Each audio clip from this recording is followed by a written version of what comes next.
Congress just dropped a major Epstein bomb on Donald Trump, and things are about to get very interesting. Welcome to Occupy Democrats. I'm David Reddish. So, it's all Epstein all the time on Capitol Hill today, which has become par for the course.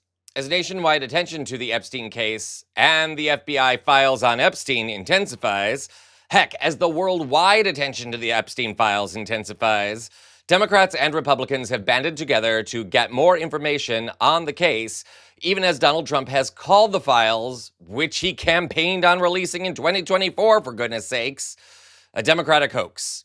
And yesterday, the Democrats struck back.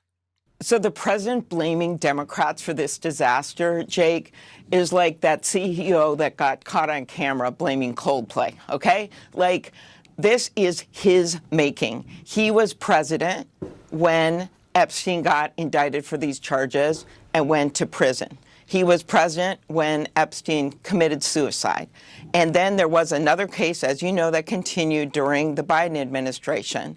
But he was president back then, so all of us would believe they know what's in these documents. They know it's there. They've been claiming forever that they should be released. And it is the Trump administration that gave a bunch of binders that said Volume 1 to reporters just in the last month. It is the Trump administration that has made this promise that they're going to release it.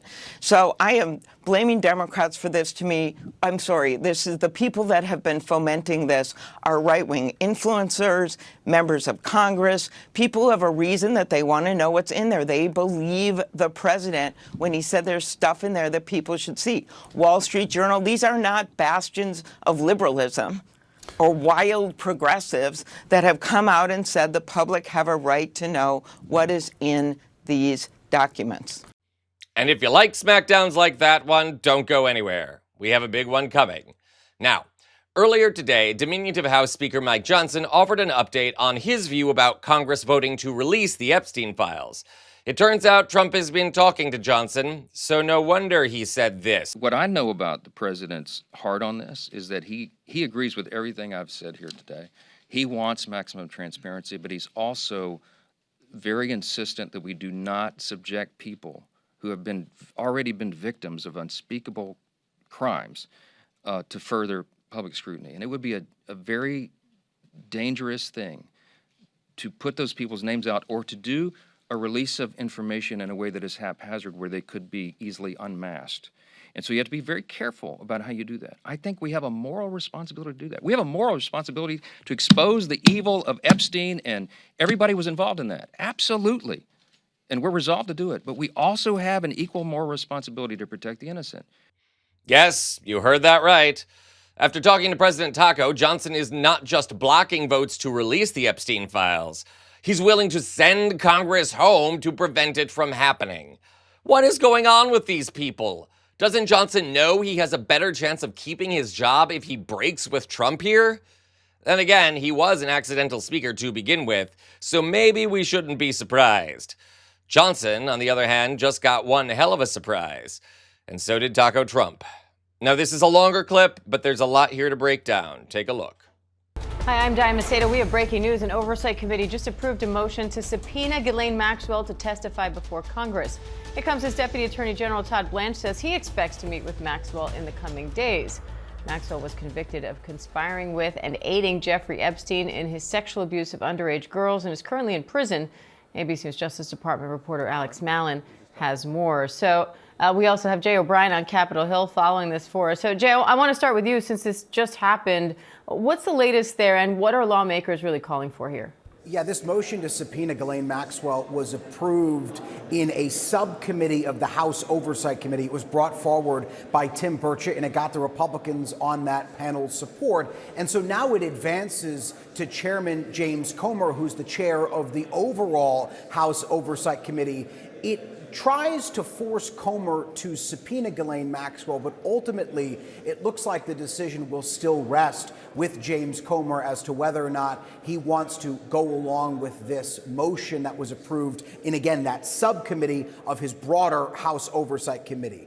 But it comes as Jeffrey Epstein from beyond the grave is really tying up the processes of the House of Representatives here. The House Rules Committee, which is a crucial final stop on legislation before it heads to the House floor had to cancel their meeting last night, and they're not going to meet for the rest of the week because Republicans on that panel didn't want to have to take tough votes that Democrats were bringing forward on an Epstein-related amendment that would release the DOJ records on this case and on Jeffrey Epstein in general, because that would be a difficult vote for Republicans on that panel. They would either have to vote against the president's wishes, who's made it clear he wants Republicans to move on from this, or they would have to go along with that support that they're getting from their base, or that push rather they're getting from their base, because there's a number in the GOP base who have said they want things done on this more quickly. I've also spoken with some Republicans who have said, look, they're not going to forget about this and they're not going to move on. Thomas Massie has said he's going to continue to work with Democrats and a handful of Republicans on legislation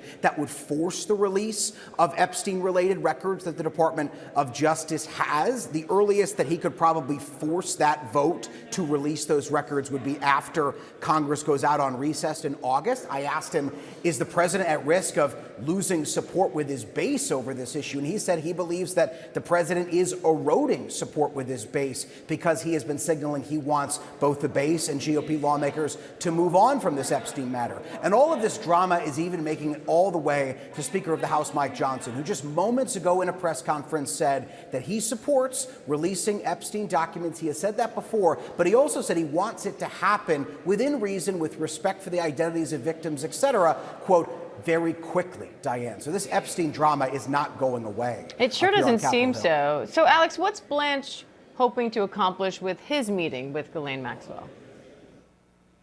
Yeah, I mean, Diane, this is just the latest unusual turn in how the department is handling the fallout over its decision not to release any more Epstein files. I mean, I've never even heard of the idea of a deputy attorney general going to visit a convicted sex trafficker in prison to potentially discuss what information she might have more than what the department already has in its holdings. And also making this all the more unusual is that Todd Blanche previously served as President Trump's personal defense attorney. And the outrage, obviously, from Democrats over this whole handling of the Epstein files and the withholding of them is that they accuse the administration of potentially covering up President Trump's personal relationship with Jeffrey Epstein. So the fact that the Deputy Attorney General is now stepping in, given all this vocal attention being put towards this by Congress, including House Republicans and Senate Republicans, and that they're going to try and now step into this process of potentially getting Ghislaine Maxwell to talk on the record about what she knew about Epstein and potential other co-conspirators or associates that she may be able to implicate. I mean, the difference here is that this meeting that Todd Blanche is trying to arrange will be behind closed doors, potentially in the Federal Correctional Institution where she's staying in Tallahassee, Florida. The difference with congressional testimony would be that would be out in the public for all of Americans to hear what she has to say. And obviously, Ghislaine Maxwell has a real incentive to try and tell this administration what it wants to hear here versus, what the public might have just an interest in knowing, because the Justice Department controls whether she continues to serve out a 20-year prison sentence in connection with the heinous crimes that she was convicted for. Wow.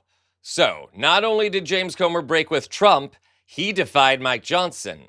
And how will it look if somehow the Republicans block or deny the chance for Ghislaine Maxwell to testify before Congress? What would they all be hiding in that case? And the biggest question remains, what is Trump so scared of? I can't share my real thoughts here, thanks YouTube censors, but it rhymes with cacciatore tape. So stay tuned. We'll keep you updated on this and all other breaking stories as they develop. Oh, and one last bit of advice. I had tacos for dinner last night. Don't you think it's time all Americans ate a certain taco? Guacamole for everybody. This is Occupy Democrats.